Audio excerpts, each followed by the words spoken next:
Somerset. Great pleasure to be with Anita Roy in a lovely home called... Yes. Not my lovely home, Not your unfortunately, lovely home, but we're very lucky to be here. This is Tonedale House, which was the original manor house belonging to the Fox family, still run by the descendants of the first Foxes, which was the Quaker family that basically made Wellington what it is. They set up and ran a huge textile factory, the remains of which, and many of the old buildings of which you can see all around here, huge, magnificent, kind of almost like cathedral-like industrial tower. cathedrals. Oh, yes, it's yes. just gorgeous, yeah. So, yeah, they've let us come here and pretend to be lords and ladies. Yes. Actually, we're more like peasants. Right, okay. We're on transition. We'll come to transition in a moment. Yeah. And they've been closely involved with the transition town, giving support to that. Yeah, so that's the they've link been here. fantastic about that. So lovely to have you on, Anita. So author, editor, environmentalist, speaker, change agent, writer for The Guardian, Country Diary. We'll come to that in a little bit. So say a bit more about yourself, Anita. And we're here to hear about the transition town Wellington work that you've done, which is award-winning as well. So that is a fabulous thing. So here to celebrate that as well as your own work. Well, so I've had a very transition-y kind of life, I think. Started in India. My dad's Indian, my mum's English, and I was born in Calcutta. We came to England when I was 2. My brothers were 4. I have twin brothers. So we grew up in England, hence the very British accent and the feeling of Britishness, I think, which stems from that childhood. First in London, then in Buckinghamshire. And then I went into publishing. I have always liked writing, and I've always done both kind of simultaneously. And I was working in Manchester for Manchester University Press. And up until that point in my life, when I was about 30, I'd always been an academic publisher. And then I went to India kind of as an experiment. Yeah. I got offered a job with Oxford University Press in Delhi. And I thought, I've never really wanted to live in India. It's a bit much, but I've always loved visiting with my family. And I wanted to see what it was like actually living and working there for maybe a year, maybe 2, check it out, come back with some different perspectives on the publishing industry, international sales rights, all of that kind of grown-up stuff. And I went to Delhi and I kind of fell in love with it. And my life became much, much more interesting, weird, challenging, funny, bizarre, because India does all that. Sort of opened up on steroids. Yes, exactly. Yes, exactly. So I ended up staying for a year, and then another year, and then another year, and then another year. And then I got another job with DK India, and then I was in a relationship, and then I got pregnant, and then I had a baby. And then suddenly I woke up and it was like 20 years had gone past. And I realized that I had spent, as much of my adult life in India as in England, rather unexpectedly. So in 2015, I decided to come back to England for a whole variety of reasons, some of which were getting out of my own personal hole. But there were many reasons. My parents were getting older. I wanted to spend time with them, helping to look after them, spending just time with them, really, which I hadn't done for 20 years much. I wanted my son to be able to run around outside and breathe clean air, which was in very short supply in Delhi. In recent times. Yeah. It's the most air-polluted city in the world and has one of the most challenging climates in the world. And it's one of the most densely populated in the world. And it's one of the, not just in terms of people, but massively in terms of cars. Yes. And after 20 years of that, I found that I just couldn't do it anymore. Interesting. Yeah. It felt like... It'd run out of road, literally. I'd run out of road. I think if there had been like half as many cars, I might even have stuck it out. But the combination of all those other things. And then there was also this one thing which I didn't realize was such an important thing for me. I just found that it was almost like a realization that some part of my absolute soul was simply shriveling up, and it was not being watered, and it didn't have compost, and it was dying like a neglected pot plant on the mantelpiece of life, right? And I didn't realize. But every time I came back to England, for holidays or whatever, I would kind of go into this almost technicolor joy, seeing a beech tree or feeling the breeze in the spring or smelling autumn leaves or just the way the air moved or the clouds looked. It was so different from my daily life in India. And it was so ridiculously beautiful, ridiculously like fantastic. Yes, kind of intense almost. Intense. Yeah, interesting. I remember coming home once and just like literally falling onto my parents' lawn and kissing the ground and going, oh my God, have you seen this grass? It's so beautiful. So when I decided to move back to England, it was for all of the very understandable grown-up reasons of family and being a child of parents getting older and being the mother of a child getting older and all of those things. But it was also this thing that I really, really needed to be closer to the natural world of my childhood. That's interesting. And have that sense of belongingness to the land and kind of innate understanding of how the seasons worked, what kind of soil would be good for what kind of plant. I mean, I'm not a great horticulturalist or anything like that, but I just had a sort of sense of it, you know? So where did your own writing come into this? So you started in publishing other people's work as kind of enabling others. And then you've written children's books, you've written adults' books, you've written non-fiction and fiction and edited works as well. A real, fantastic range. But you started writing as well for yourself, but is that beginning to kind of recognize some of this intensity of the natural world as well? Is that kind of playing into it? Yeah, definitely. Yeah. I think, when I was in India, I was writing quite a lot for newspapers, magazines, chapters in other people's books. It was very much to do with the social world of the humans.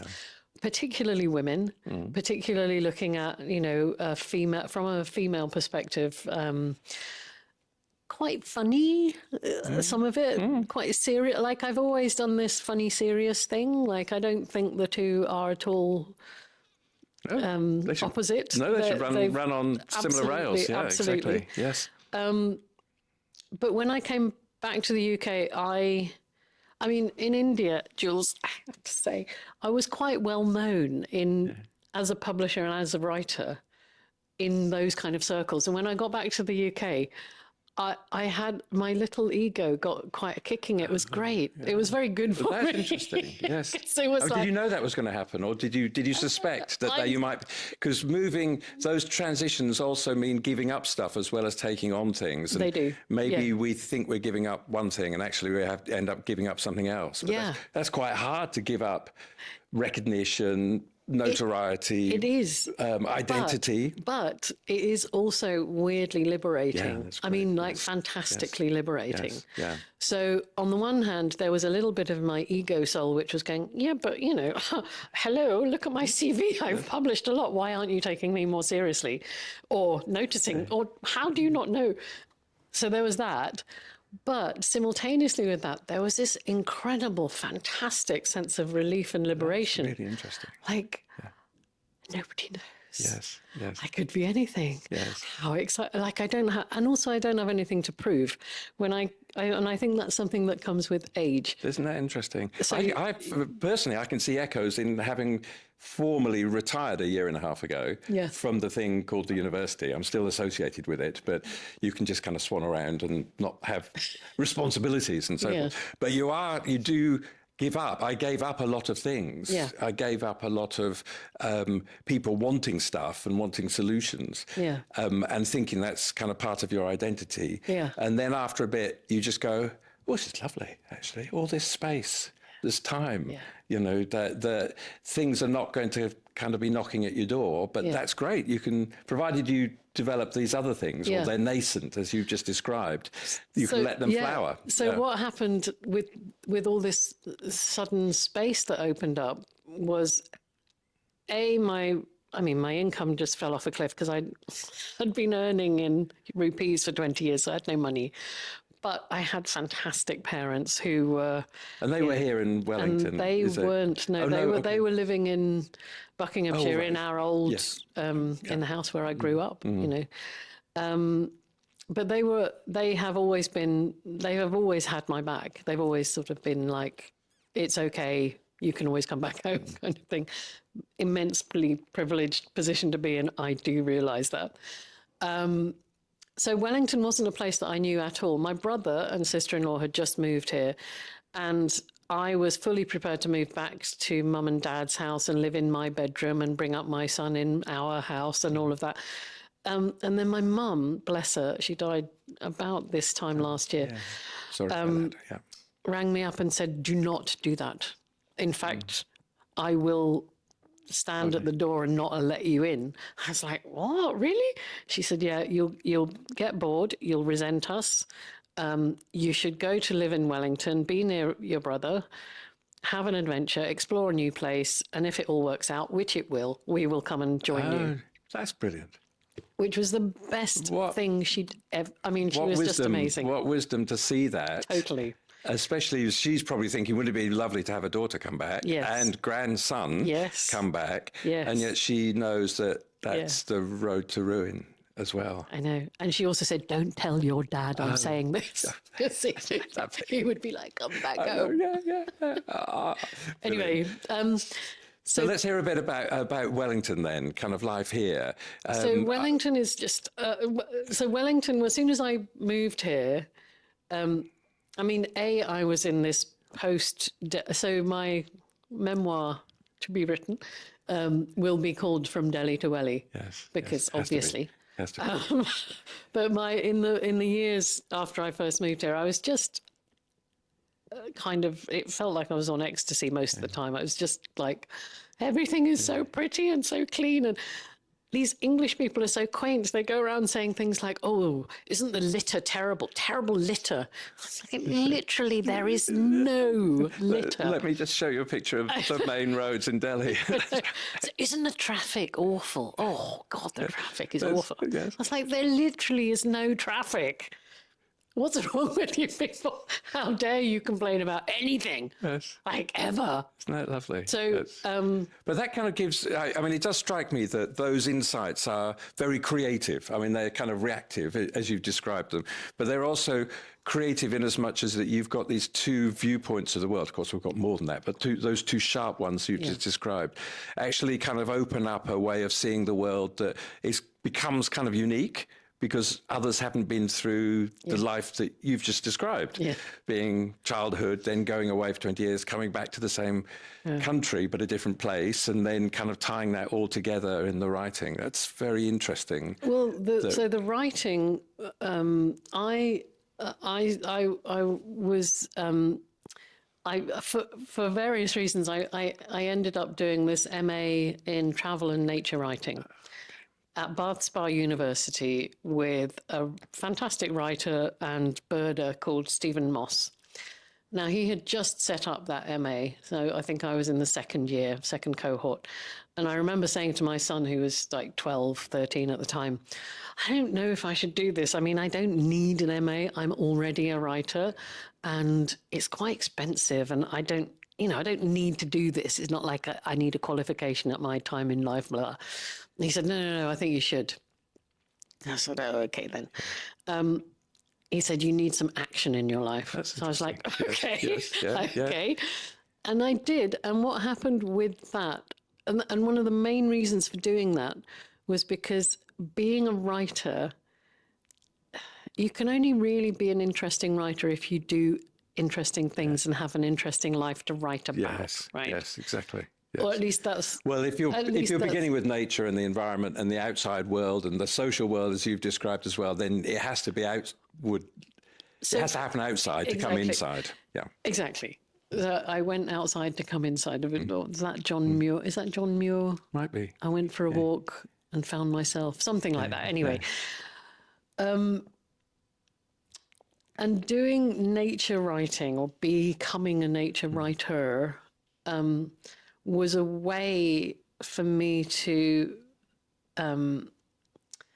be attentive to the natural world and to the outside, and to go into it with an openness and a sense of kind of it's not exactly mindfulness, but something like that, where you're attentiveness in sort of immersion. They kind of come together, exactly. don't they? And there's a sense that I want to come back with some gold. You know, I want to find something precious out there that I can share, because for me, one of the kind of golden rules of writing is like, don't bore your reader. Yes, yeah. Just don't be boring. Yes. A reader is giving you the preciousest thing ever, which is their time and their attention. Make it worth their while. You know, come up with something. Yes. Tasty. Yes. You know? Yeah. Universal truth that they can go away with in some sort of way. Something. Yeah. Yes. Yeah. Exactly. So that was the impulse, like to do the course as a way of being in the world that was more enriching. And then from that, I started to become more and more a nature writer, I think.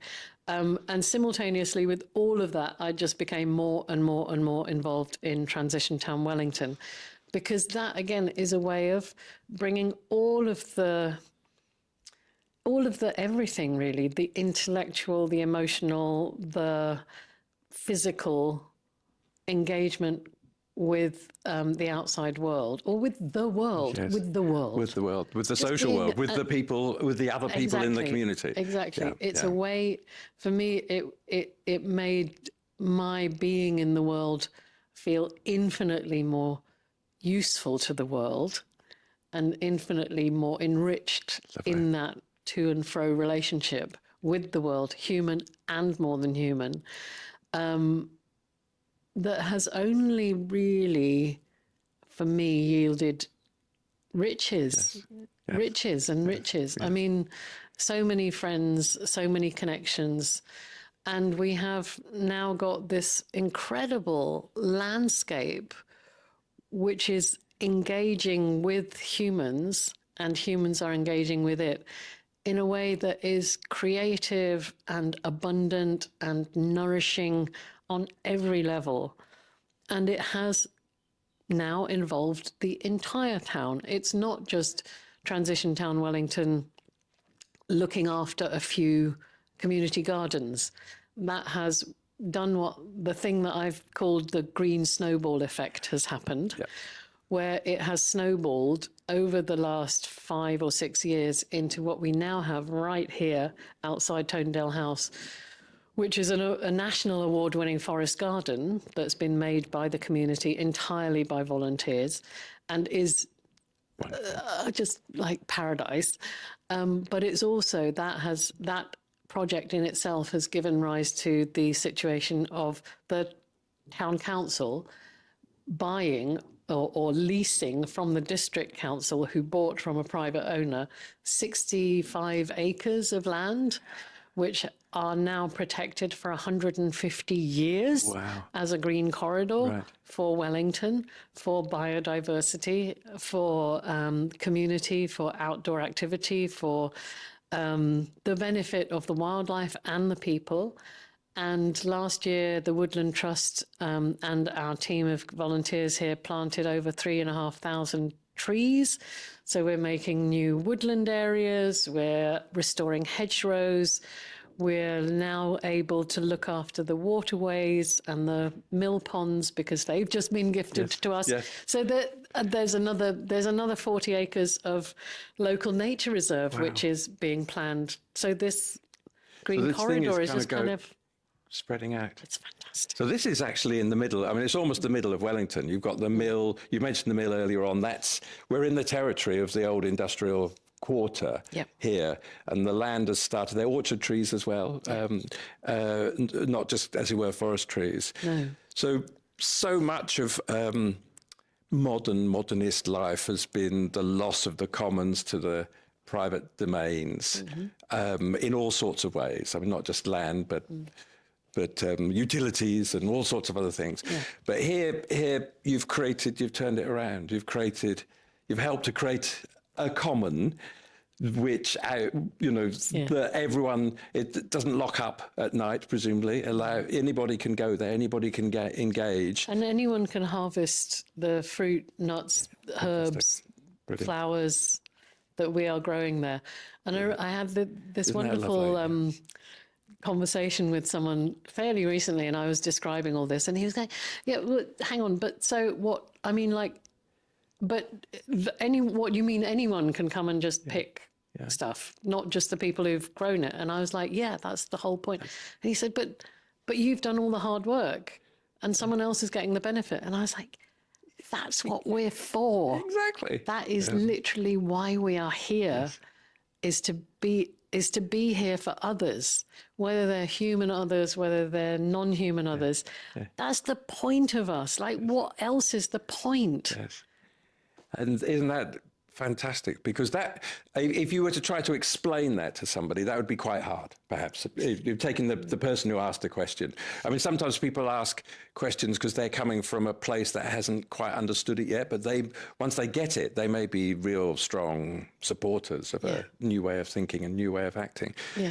But you need to have the thing for them to ask that question, for him to kind of look at the fruits or the herbs or whatever and to say, "You mean I can just take it?" Yeah. And actually that opens up all kinds of other questions. Exactly. And about who owns what. Yes. And how much should you take? Yes, and exactly. Who else? What could you give back? What could you give back? Yes. How does that connect you to the tree, and what does the tree need to live? What other things depend on that bush? Yes. What about the birds? What about the birds? If you're putting in wetlands, what happens to those as well? Exactly. So I'm looking at the queue just to your right here. So, and skills as well. What kind of skills might be developed? So this is your object for the pod. Side. What a lovely side! Look at the lovely so wood. Beautiful. I'm going to keep the guard on because it's ever so sharp. Yes. Fantastic. So describe what's happened here. So one of the amazing things about Wellington, which I cannot explain, is that it is full of people with incredible skills. Like, you think that they're ordinary, and then you have 5 minutes of conversation with them. You go, "What? You did they play that? the trombone or something?" Yes, exactly. Yeah. Exactly. So fantastic. We are incredibly lucky here to have, as a Wellington resident and active member of Transition Town Wellington and a big supporter of ours, a wonderful lady called Andy Rickard, who is the UK World Scything Champion. Oh yeah, baby. Well, I didn't even know there was a thing. I know, right? Yes, now I do. I did not either. Yes. Wow, it's a scything champion. She is the UK Scything Champion, has won the... So is that speed and quality? Is it both? Is it everything? It's everything. Style, speed, quality. I bet it's style. I can just imagine. And there are, there's ladies and there's gents. Yes. She's won the ladies' UK Scything Championship like 10 times in a row, and then did it in the men's, beat the men as well.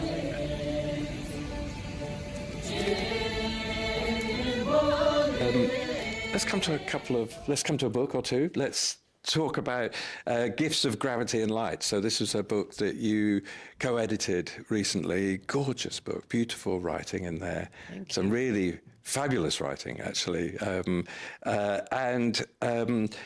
a stunning piece that you wrote about equinox called Equinox. It's set, well, not set, but I mean, it's a thing that happens during COVID, which is like super recently ago, actually, in terms of years, but it feels like it probably happened about 100 years ago now, because we kind of want to forget it. It strikes me. But the story is about the open gate. So there's a thing that happens where you're going to up into the back lanes into a particular place where somebody has lived there for a long time, and it's been light on the land in the way that you've described. So just tell us a little bit about what happens with that open gate and the key, your own key to the field, which I remember you saying, this is a very big deal in capital letters. That was a lovely way of saying the gate is a threshold, it's a kind of opening. And you've described lots of those things in your life, and the life here is opening up to new kind of opportunities. I thought that piece was very much more than what it was writing about. It was. I mean, I think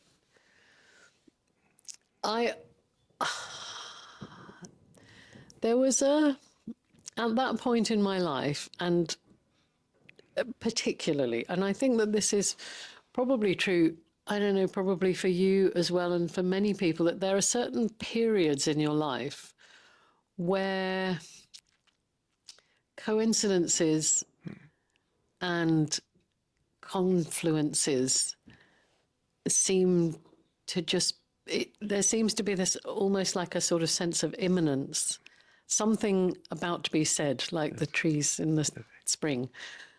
And at that point in my life, when I just started doing the MA, and I was really reconnecting to the landscape and the seasons of England in a big way. And then COVID happened and lockdown, and everyone suddenly they started to pay a lot of attention to their locality, because you literally had nowhere else to be. And everything suddenly seemed even more precious, even more essential. You realized how much of your well-being depended on your immediate surroundings.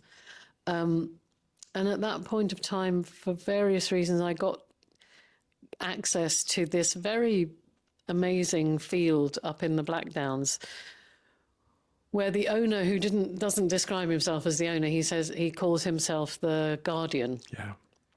In much the same way, really, as Transition Town feels like the guardians of the forest garden. We don't own it. We don't own any land, but we belong to it, and we have responsibility for it, and it gives us joy, and we want to give it joy. We want it to be as happy and healthy as it can be, and loved and looked after and appreciated. And Mary Oliver, in one of her poems, talks about trees with happy leaves. Yes. Isn't that, and that's a kind of thing, isn't it? It talks about that dual journey of the place and us. Yes. Wandering through time and landscape in that kind of sense. Yeah. And that thing of, it kind of gets back to like, what really are we for? What is consciousness for? What's so special about the human mind or your consciousness itself? And I keep coming back to the sort of like almost visceral feeling. It's not even a thought, it's more like a feeling that we're here with this incredible blessing of the mind, surely in order to appreciate and enjoy and simply notice this incredible planet that we are on. Yes. And if there is a spiritual part of me, which I think there is, that is what it is to do with. Yes. It's that sense of, this is why we are here, and it's such a blessing. Do not ignore it. Do not fuck it up. Mm. It's a temporary and amazing miracle that you and I, Jules, are here at all, breathing, being embodied, all of that stuff. It's an absolute miracle, and we should give thanks for it, appreciate it, rejoice in it, and protect it and defend it with our lives. It's like, oh, what else is there, really? I think what's just gorgeous about the way that you've put that is that we're facing big crises, okay? But you can talk about what we want to do and how we're going to live in the world and act in it without reference to the bad stuff. Yeah. So we know there's lots of bad stuff. Climate, nature, destruction, waterways polluted, you know, all the social inequality. We can kind of list them, but we don't have to do that now. Those are mostly understood and part of the territory. We have to kind of nudge and remind from time to time. But the bit that people often don't quite know what to do or that they can do something is how you create something new. And the description of the forest garden, was anybody thinking 10 years ago in Wellington about having a forest garden?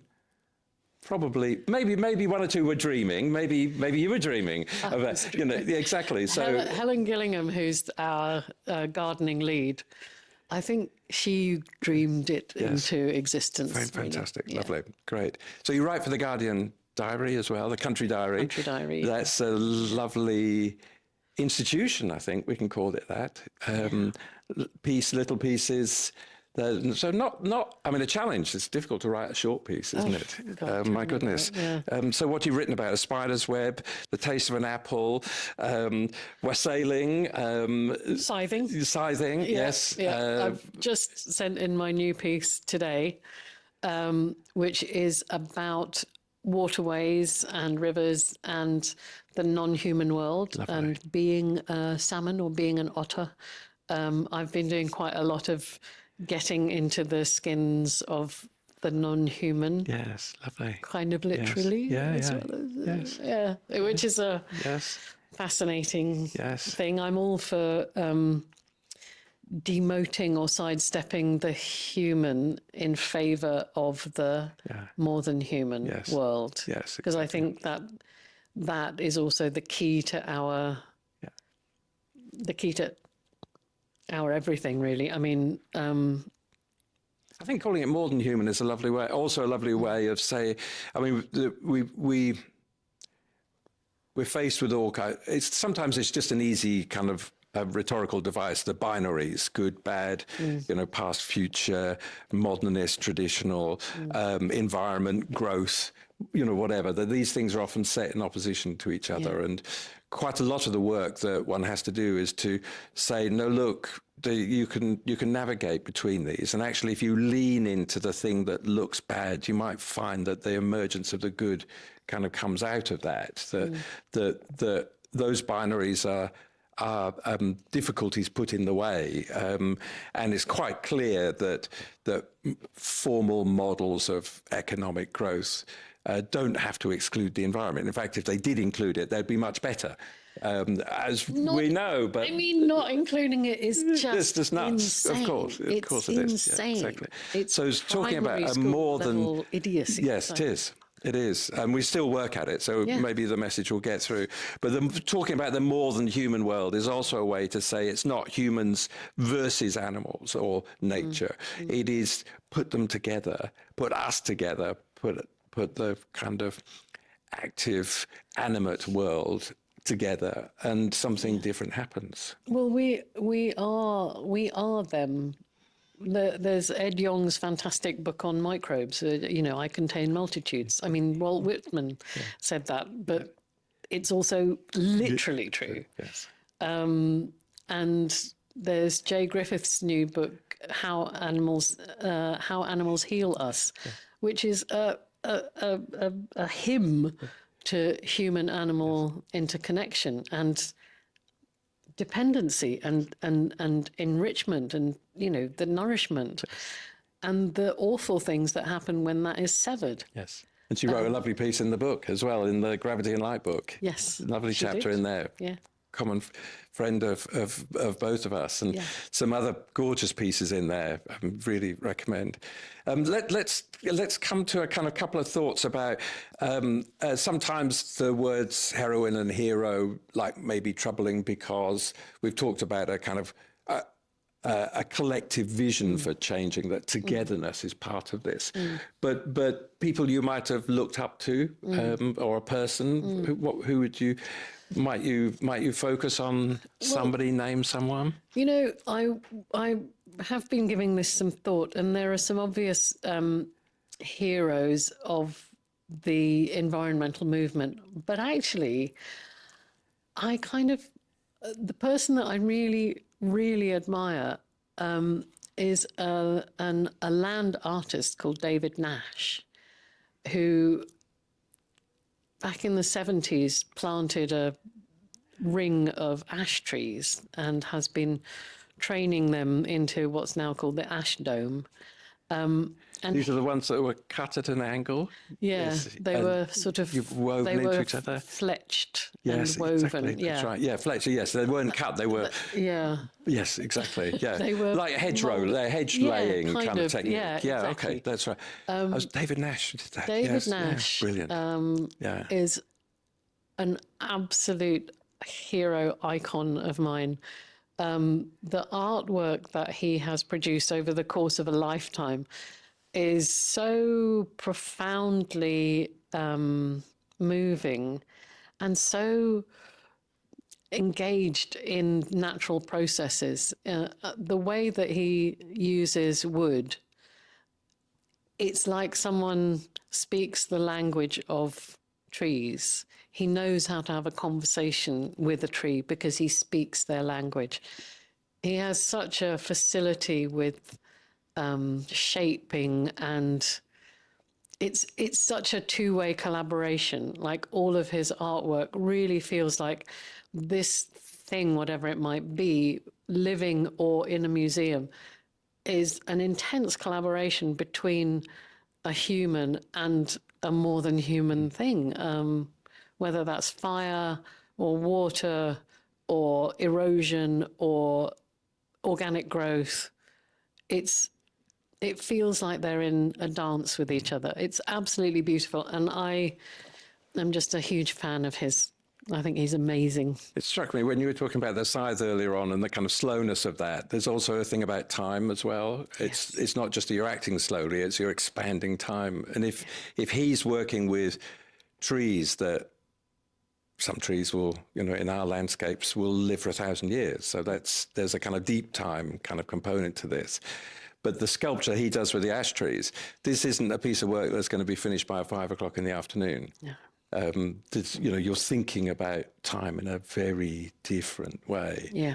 It's much slower. Yeah. And the patience behind that and the lack of hurry to say,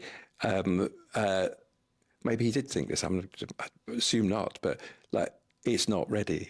Yeah. It's going to take quite a few years to look like a thing, and then it will continue to develop as the thing over time. This is one of the reasons why I love this whole forest garden project, because 5 years ago there was nothing in that field but grass and nettles. Now there are trees that are well above my head. At the moment, they're full of blossom. In a few months' time, they're going to be full of plums and apricots and apples and pears and blackcurrants and gooseberries and raspberries. And there's 5 different kinds of mint, and there's chives, and there's lavender, and there's herbs, and there's flowers. And the place in the summer, you can hear the insects. Yes. It sort of hums in a way that it was silent before. You can see birds coming in from the hedgerows because they have places to forage and feed and things to feed on. The soil is full of earthworms, and that's because we've been mulching and not ploughing and putting stuff on. Not using chemicals. Pesticides, herbicides. That is such a big deal for insects. Absolutely. Yeah. And it's a place where you can go with a kid and say, oh my God, can you imagine what this is going to be in 20 years' time? When you're my age. And for a child, it's like, That is an unbelievably big amount of time to be as old as you. And for myself and for my own mental health, there's almost nothing. I mean, can you think of any other thing in your life where you're thinking, I wonder what this is going to be like in 20 years' time? And in almost every other sphere, you know, your health is going to go, you're going to be decrepit, it's going down. People are going to die, you're going to lose loved ones, the world is going to be worse, the climate's going to be fucked. It's just really depressing.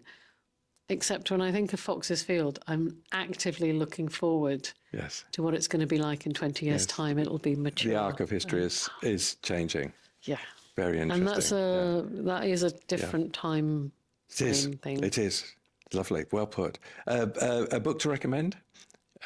Someone else's book? Well, one of yours? Well, two books that I David Abram, The Spell of the Sensuous, is a book that I reread about once every couple of years because it's just, there's so much in there. It's language, it's history, it's neurology, it's philosophy, it is beautiful nature writing. It is just fantastic. The spider at the beginning is his opening piece, isn't it? The spider dropping down when he's in the rain. Bloody amazing. Yeah. Very good choice, lovely. David Abram, Spell of the Sensuous. Yes. Jay's book. Jay Griffiths' Wild, which was another. I mean, it is like the literary equivalent of a rich fruit cake. Yes. You can have a little nibble of a chapter and just go away really satisfied. It's so delicious. She is a beautiful writer. I think that is a towering piece of work. Saying it's brave is not quite fair, but there's a form of writing which is to say, look, this needs to be the thing that it is in order for that to kind of connect to this idea of wildness, which is in us and in the places that we're going. So those are my two hot recommendations. I have. It's one of my most favourite things in the world to recommend books to people. So it's really hard to narrow it down, but I think those two are. And maybe two next week might be slightly different, but actually maybe not. Maybe these are ones that kind of stand. These are kind of keepers. Yes. So, brilliant. Your own. We've talked about Gifts of Gravity and Light, and you've written novels and you've written for children. Well, my favourite thing is my children's novel, Gravepyres, School for the Recently Deceased, because it's such an odd little book. I wanted to write a book about death in a way that would engage children and that was not morbid, but was not soft soaping the fact of our own mortality, right? I think it's the most important thing that we have is our relationship to our transience. Exactly. Yeah. And to deny that and to live in a kind of almost death-phobic culture that we seem to have constructed for ourselves, where you mustn't talk about that, and it is hospitalized and hidden, and we live with this fantasy that somehow things last forever. Is, I think, at the very heart of the environmental and climate crisis that we find ourselves in. We do not live lightly on the earth, and we should, because we're only here very temporarily. So grief, death, loss, these are life-enhancing facts that we will all face.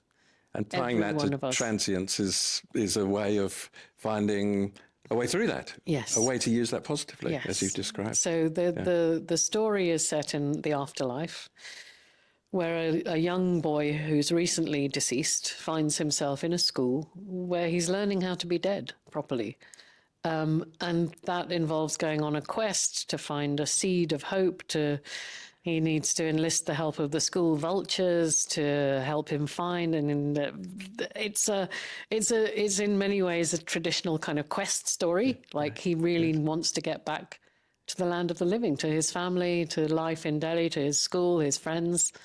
They're all destroyed with the loss of this young life, and through that journey, he encounters many difficult and many joyful things. There are creatures in the mountains called the not yetis, who sort of slightly mysterious. That's rather clever. I like that. And there's a river. I can see what you mean about having joy in the story as well. There's the river of time, and there's the vultures. There are a lot of fun. I mean, I had a lot of fun writing that book, and a lot of people have found a lot of joy in it. But also, what's been really fantastic for me as a writer is to hear when people say I cried at the end, because it made me cry. Yes. It's really, really sad and profound, and really funny at the same time, in like what we were saying at the beginning. Exactly. They're Put not the two different. Together. Yeah, exactly. And they're both really important to being fully human. Fabulous. Last thought then, recommendation for people, something that they should do, listeners and viewers. What could they do? What small thing would you say? There's a fantastic term that a writer called Benedict MacDonald came up with in his book Rebirding, and he totally nails what's wrong. He says, particularly in this country, what we suffer from is ecological tidiness disorder. So if there's one thing that you can do that will make a positive difference, is just be more messy. Yes. Leave stuff alone. Let it get on with itself. Make sure that your garden isn't hermetically sealed. In fact, we go back to one of the questions in the podcast is about holes, and whether holes are good. I mean, the way that you had set it up was like, what hole have you got out of? Yes. I would say embrace the hole, put holes in stuff, make things more permeable.